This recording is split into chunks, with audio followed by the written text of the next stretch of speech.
అందరికీ నమస్కారం. నా పేరు అందే నాగబసవ సూర్యనారాయణ. పురాణ అమృతం ఛానల్ నుండి మాట్లాడుతున్నానండి. ఇది తూర్పుగోదావరి జిల్లాలో ప్రముఖ క్షేత్రమైనటువంటి అయినవల్లి వినాయక క్షేత్రం. ఇది కాణిపాక వినాయకుడి క్షేత్రం కంటే కూడా ముందు ఉన్నటువంటి క్షేత్రమని చరిత్ర ద్వారా తెలుస్తోంది. ఈ ఆలయం కృతయుగం నాటిదని చరిత్రకారులు చెప్తున్నారు. ఈ ఆలయం రావులపాలెనికి 24 కిలోమీటర్ల దూరంలోను, అమలాపురానికి 12 కిలోమీటర్ల దూరంలోను, కాకినాడకు 72 కిలోమీటర్ల దూరంలోను, రాజమండ్రి నుండి 56 కిలోమీటర్ల దూరంలో ఈ క్షేత్రం ఉన్నదండి. ఇది చాలా ప్రసిద్ధికెక్కినటువంటి క్షేత్రం. ఇక్కడ చూడండి, వినాయక చవితి దగ్గరగా ఉండటం వల్ల వీళ్ళు ప్రచార రథాన్ని ఏర్పాటు చేశారు. వినాయకుడి యొక్క ప్రచార రథం ఇది. ఈ చుట్టుపక్కల ఉన్నటువంటి గ్రామాలన్నింటిలో తిరిగి అయినవల్లి వినాయకుని యొక్క దర్శనాన్ని పల్లెటూళ్ళలో కూడా కలిగించేటువంటి ప్రయత్నం ఈ దేవస్థానం వారు చేస్తున్నారు. చూడండి, ఎంతో అద్భుతంగా ఉంది కదా ప్రచార రథము.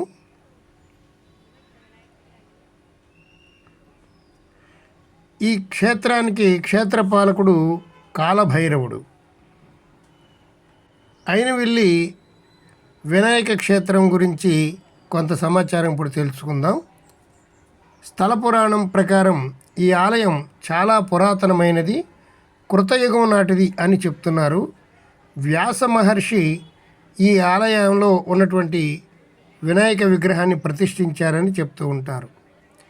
ఈ వినాయకుడిని దర్శించి ఏ కార్యం తలపెట్టినా నిర్విఘ్నంగా జరుగుతుందని భక్తుల ప్రగాఢ విశ్వాసం.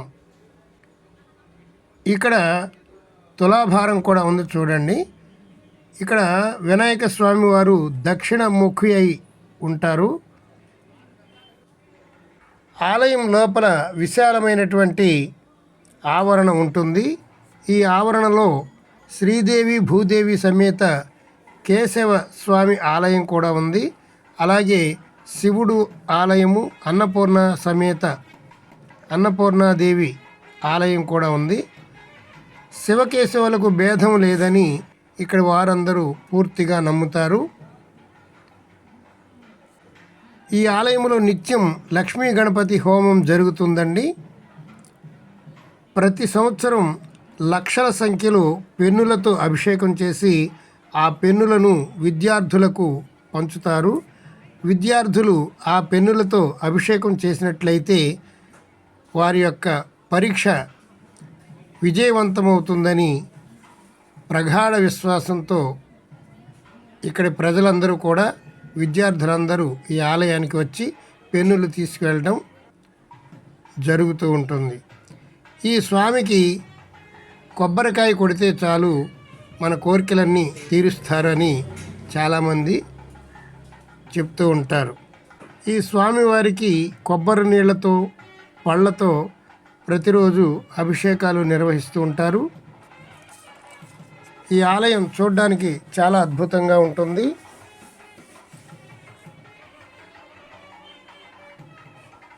ప్రతిరోజు కొన్ని వేల మంది ఈ ఆలయంలో స్వామివారిని దర్శనం చేసుకోవడానికి వస్తూ ఉంటారు.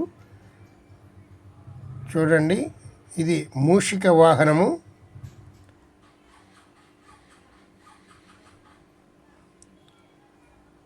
చాలా మహిమగల ఆలయం ఇది.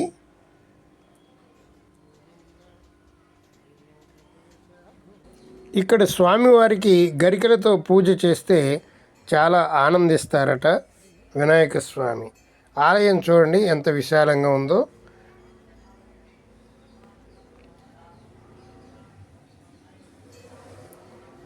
ఇక్కడ లక్ష్మీ గణపతి హోమం జరుగుతూ ఉంటుందండి ప్రతిరోజు.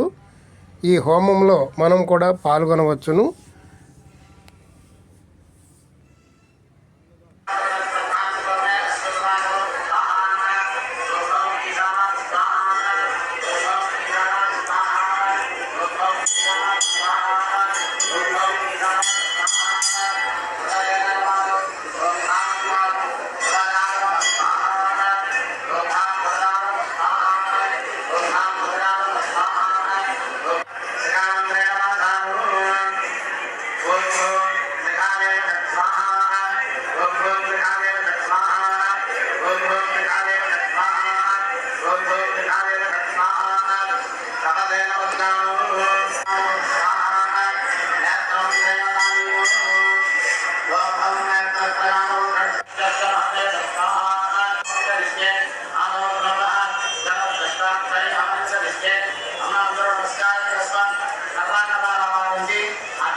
గణపతయే నమః.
చూడండి, క్షేత్రపాలకుడు కాలభైరవ స్వామి. కాలభైరవ స్వామికి ఒక్క నమస్కారం చేసుకోండి. ఇక్కడ నుండి ఆలయ దర్శనం అయింది. ఇప్పుడు మనం అన్నదాన సత్రవానికి వెళదాం. ఇక్కడ ప్రతిరోజు ప్రసాద వితరణ జరుగుతుంది. వచ్చినటువంటి వారు ప్రతివారు భోజనం చేసి వెళతారు. భోజనం చాలా శుచిగా, శుభ్రంగా, నీట్గా పెట్టడం జరుగుతుంది. భోజనాలు తయారు చేసేటువంటి వంటశాల చూడండి.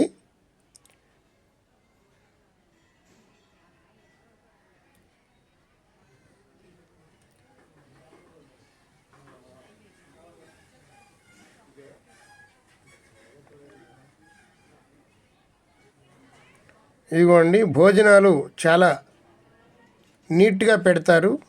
భోజనాలు చాలా బాగుంటాయి. మీరు ఎప్పుడైనా వెళ్ళినట్లయితే భోజనం చేయటం మిస్ అవ్వద్దు.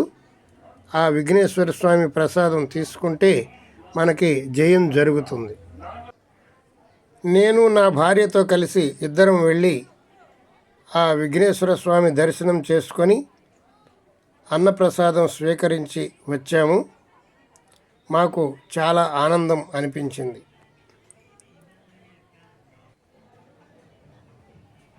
మా పురాణామృతం ఛానల్ మొట్టమొదటిసారిగా చూస్తుంటే మా ఛానల్ని సబ్స్క్రైబ్ చేసుకోండి. బెల్ ఐకాన్ నొక్కండి. ప్రతిరోజు ఒక వీడియో వస్తుంది. ఈ వీడియోలను మీ బంధువులకు, మిత్రులకు షేర్ చేయండి. మీకెంతో పుణ్యం వస్తుంది. ఇలాంటి భక్తి సంబంధమైనటువంటి వీడియోలు మీరు పంపించడం వల్ల మీకు చాలా పుణ్యం లభిస్తుంది. సర్వే జనా సుఖినో భవంతు, సమస్త సన్మంగళాని సంతు. హరి ఓం తత్సత్. జై గం గణపతి అయి నమః. గం గణపతి అయి నమః. గం గణపతి అయి నమః. హరి ఓం తత్సత్.